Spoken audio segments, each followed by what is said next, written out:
Welcome back to another edition of Stoppage Time with Sam and Andy. I'm Andy Hewling and this is Sam Humphrey. And we've got a great show lined up for you as we talk about Premier League Player of the Year candidates and Harry Kane's new life goals.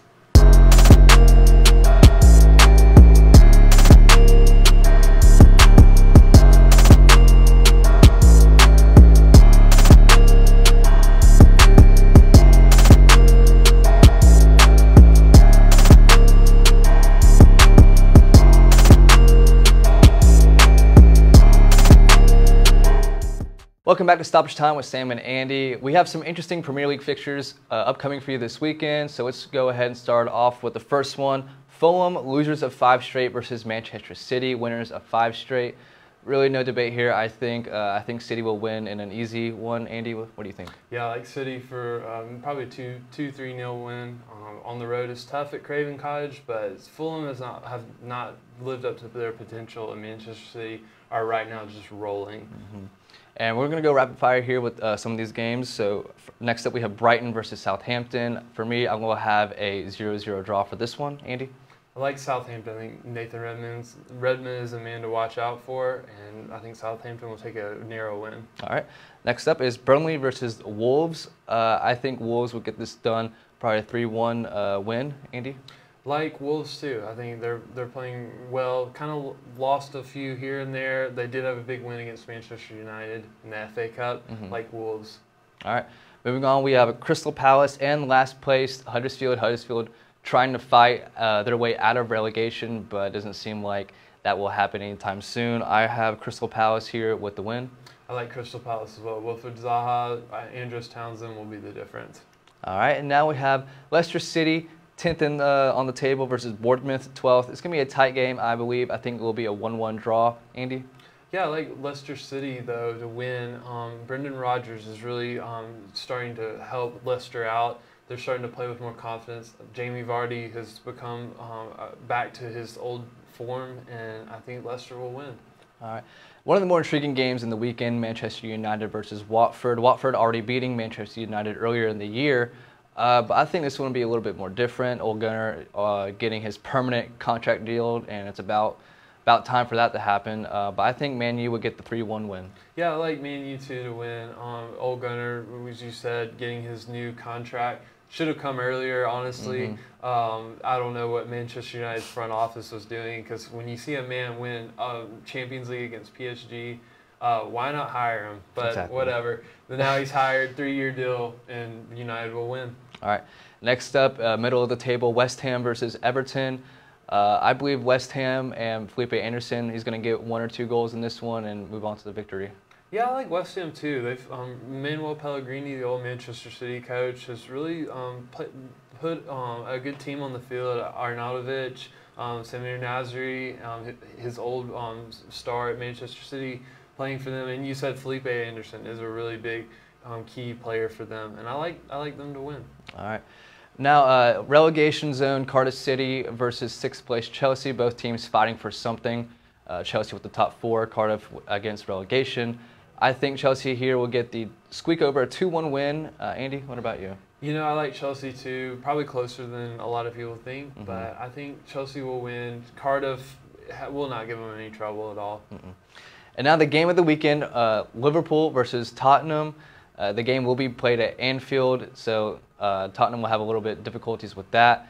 I think that it will be a 1-1 or a 2-2 draw with a lot of firepower, and I really hope as fans, as a neutral, we get to see a great game. Andy? Yeah, it's going to be a good one. These games are always really good between both teams. Last year was incredible as Harry Kane scored a PK to draw 2-2. This past game that they played earlier in the season, Liverpool were able to sneak by 2-1. But Tottenham has always given them some trouble. And I like them to pull out a draw as well, too. I think they get a result, either a win or a draw. I don't think they'll lose. All right. And now moving on to the final game of the weekend, Arsenal versus Newcastle. Arsenal trying to fight and stay in the top 4 for Champions League next year. And I believe they will continue their winning ways against Newcastle. Andy? Yeah, Arsenal wins. There's too much for me as far as the Gunners. I like Aubameyang has always been solid for them. But Unai Emery's put a really good team out there on the field. Especially, I look at their midfield will be the difference against struggling Newcastle, who's down there trying to fight and to stay out of relegation. Mm-hmm. All right, now moving on to the table. Right here, you see we have top 4: Liverpool, City, Tottenham, and Arsenal. Now, if Arsenal, huge weekend for Arsenal, Manchester United, and Chelsea separated all but by 1 point. So we see a lot of movement in between the 4 and 6 places. Yeah, for sure. I think you look at that top 4 race the rest of the way. Obviously, the top table race is still going on as Manchester City is down 2 points, but tomorrow morning they can make it happen, and they would be up by 1 if they beat Fulham, who sit down here in relegation. And now the relegation battle is also interesting, is a lot of these teams here from 11 to 17 are fairly close. I mean, it's a 10-point gap. But a lot of these teams could fall into relegation. Mm-hmm. We'd really hate to see Everton, if they somehow blew that 10-point lead and got relegated into the championship. That'd be something. It would. It would be something crazy. Now we're going to move into the Player of the Year candidates. And Sam and I have picked 2 players from both leagues. So, Sam, who do you think is going to be out of the Premier League? All right, for the Premier League, I think it'll be Raheem Sterling, 15 goals, 9 assists on the year, possibly the most improved player in all of England.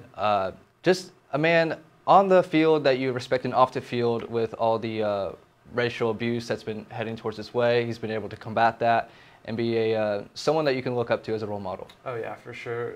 Sterling is a great candidate, but I look at Virgil van Dijk. Liverpool, everyone looks at Mo Salah. They think he's the legend, and he is. But Van Dijk, to me, is the real hero for Liverpool right now. He's been playing solid defensively. 73% tackle rate. He's also had 3 goals to his name in the Premier League. Also a big one in the Champions League that he scored. And his defensive play has turned Liverpool's back 4 around, especially when you have Alisson as a goalkeeper to help you as well. That defense is becoming one of the toughest to break in all of Europe right now. And Van Dijk is definitely the leader in that turnaround. Yeah, the most expensive transfer defender of all time. Now, moving on to La Liga, 2 candidates here. My player of the year for La Liga would be Lionel Messi. 29 goals, 12 assists, 29 goals is 11 more than second place in La Liga, which is his teammate Suarez. 12 assists, first in La Liga. When you score and assist the amount that Messi has, first in both categories, there's no way that you don't win the Player of the Year. For sure. Messi will probably win the La Liga Player of the Year, as he usually is a candidate to. But I look at a guy, Juan Oblak. Oblak is Atletico Madrid's goalkeeper, and he's played really solid defensively.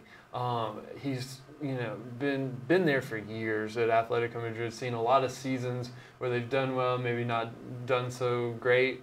But having a guy like him who's a rock defensively definitely should be up there with the players like Lionel Messi and Suarez and Antoine Griezmann.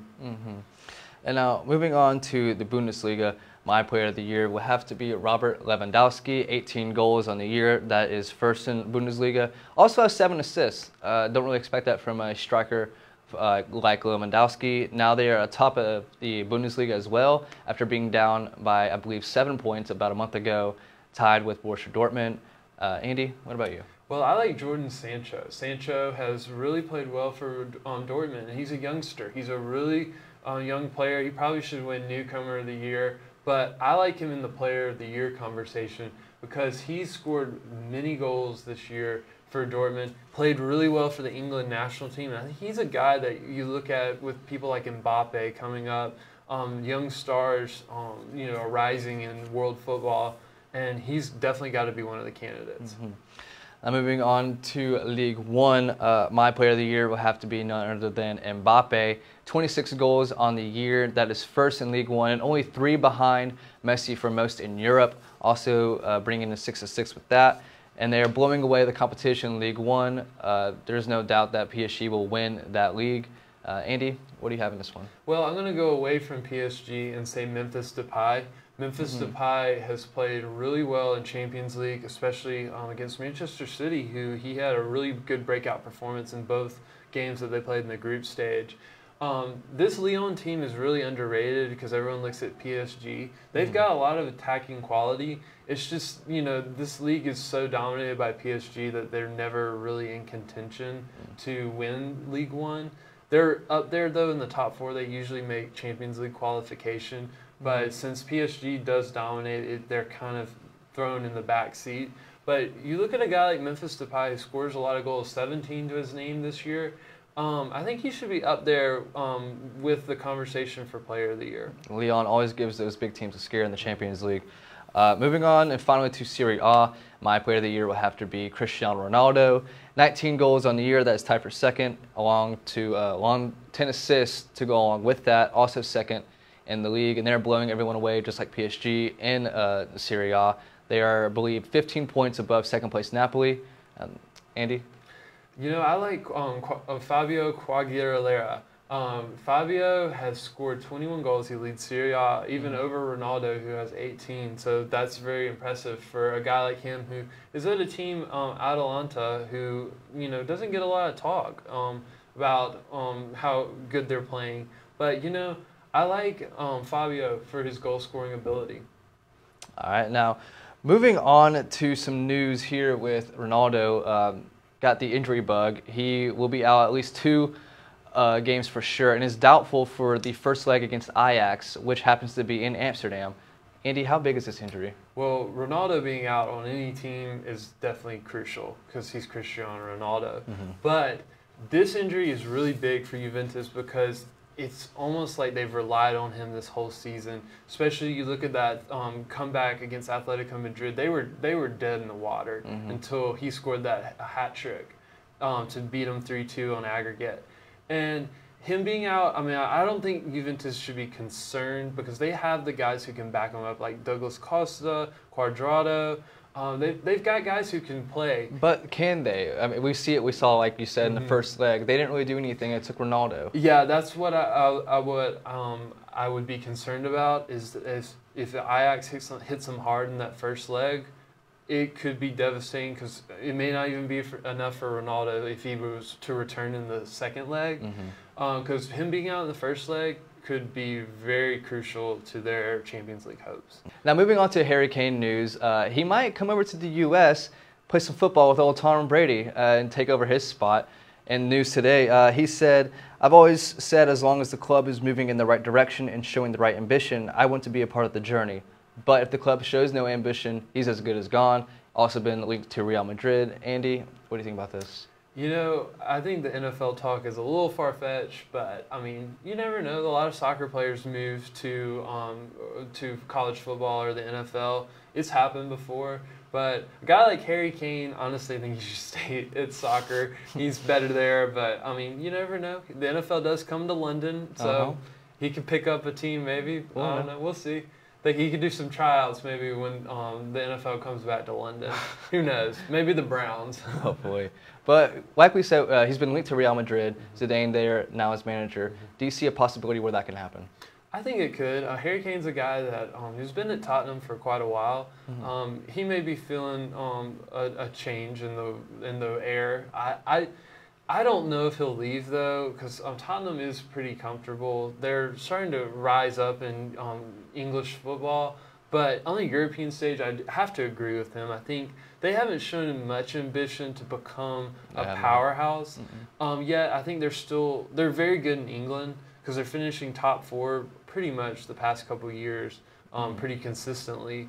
But in Europe, they don't have the kind of team that just really, shatters and mind blows everyone. They've got quality, and Harry Kane is one of them. But I think he might feel, if a team like Real Madrid or Barcelona, he might feel ready to leave.